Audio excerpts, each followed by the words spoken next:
Hello दोस्तों, कैसे हैं आप। आज की कहानी का नाम है भ्रम।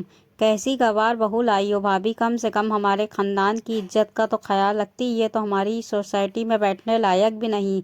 काव्या ने अपनी भाभी से पूनम से कहा, पूनम जी, बेटे की शादी अभी एक हफ्ते पहले ही हुई है। अभी घर में मेहमानों का आना जाना चल ही रहा है। आज उन्होंने सारे रिश्तेदारों को बुलवा भेजा है। पूनम जी की ननद काव्या जी भी आई हैं। पूनम जी का खानदान शहर के रईस खानदानों में से एक है, जहां हाई फाई लोगों का उठना बैठना है। जाहिर सी बात है, ऐसे लोगों का हिंदी से तो कोई वास्ता होगा नहीं, अभी अंग्रेजी के गुलाम हैं। ऐसे ही एक खानदान में काव्या जी की शादी हुई है। मायका और ससुराल दोनों दिखावे और अंग्रेजी के गुलाम, तो उनकी आदत भी वैसी ही है। लेकिन पूनम जी सादा जीवन जीने वाली अपनी मातृभूमि से जुड़ी हैं। शायद इसलिए वो बहू भी चुन कर लाई हैं, जिसने संस्कृत में पीएचडी कर रखी है। जब से काव्या जी को बहू विमला की पढ़ाई के बारे में पता लगा है, उन्होंने मुंह बना रखा है। आज जब कथा के समय विमला लाल साड़ी पहनकर और 16 श्रृंगार करके सबके सामने आई, तो काव्या जी उसे देखकर भड़क गईं। ये हमारे खानदान का पहनावा नहीं है, कुछ मॉडर्न होना चाहिए था। आजकल कौन हाथ भर कर चूड़ियाँ पहनता है। इस तरह की हजारों बातें। काव्या जी की बात सुनकर पूनम जी मुस्कुराईं। दीदी, मेरी बहू बहुत अच्छी है, जैसी मुझे चाहिए थी बिल्कुल वैसी है। बड़ों को मान सम्मान देने वाली और हमारे रीति रिवाज को समझने वाली। देखो अभी से सबके साथ कितना घुल मिल गई है। मॉडर्न बहू तो किसी से सीधे मुंह बात ही भी नहीं करती। भाभी बहू तो सबसे बात भी हिंदी में ही कर रही है। कितना बुरा लग रहा है। इसने तो हमारे खानदान की नाक कटवा दी। कुछ तो लिहाज कर लेती। इसे पता था कि कैसे खानदान में शादी हो रही है। कम से कम अंग्रेजी में बोलना ही सीख लेती। काव्या जी फिर बोली, लेकिन बुआ जी, अंग्रेजी में बात करने से बोली में मिठास नहीं आती। नई बहू विमला अंग्रेजी में बोली तो काव्या जी चौंक गई। तुम्हें अंग्रेजी बोलनी आती है तो इतनी देर से अंग्रेज़ों में बात क्यों नहीं कर रही? मैंने सोचा तुमने संस्कृत पढ़ी है तो तुम्हें अंग्रेजी नहीं आती होगी।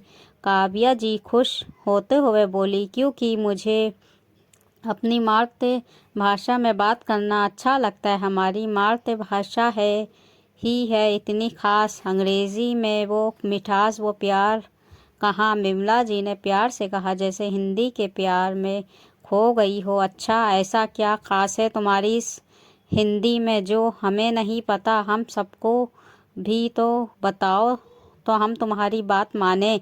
काव्या जी बोली, आप मेरी कौन लगती हैं? बुआ लगती हूँ। भाभी, लगता है तुम्हारी बहू पागल हो गई है।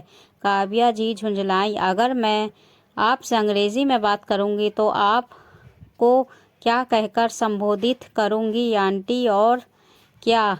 और ये जो चाची मामी है, इनको क्या बोलूँगी? अरे, इन्हें भी आंटी ही बोलोगी और क्या? यही तो बुआ जी, हिंदी में हर रिश्ता अलग बना है। हर रिश्ते का अपना शब्द है, उस शब्द की अपनी अलग भावनाएं और प्यार है। और अंग्रेजी में हर रिश्ता केवल एक ही शब्द से जुड़ा है आंटी, जिसमें ना कोई प्यार और ना कोई भावना। जैसे किसी ने शब्दों का डंडा मार दिया हो, ऐसे ही खास है हमारी हिंदी। यही प्यार और यही भावना हमारी हिंदी को खास बनाती। हमारी हिंदी में अंग्रेजी भाषा की तरह रूखापन नहीं है। मम्मी जी, अंग्रेजी में आपको भी सिस्टर इन लॉ बोलती हैं और चाची जी को भी। अगर दोनों एक के साथ खड़े हो तो कितना भ्रम है कि वो किससे बात कर रही हैं, अपनी ननद से या अपनी देवरानी से। इसलिए मुझे अंग्रेज़ी आते हुए भी अपनी मातृभाषा हिंदी से प्यार है। इसलिए मैंने संस्कृत में पीएचडी की है, क्योंकि मेरी हिंदी की बात ही कुछ खास है जो इसे सभी भाषाओं में खास बनाती है। कहकर विमला मुस्कुराने लगी। काव्या जी मुंह खोल कर खड़ी थीं। उनके मुंह से शब्द नहीं थे। पूनम जी खड़ी मुस्कुरा रही थी। देखा दीदी, मैंने कहा था ना मेरी बहू बहुत प्यारी है, क्योंकि मेरी बहू में बात ही है कुछ खास, कहकर पूनम जी ताली बजाने लगी।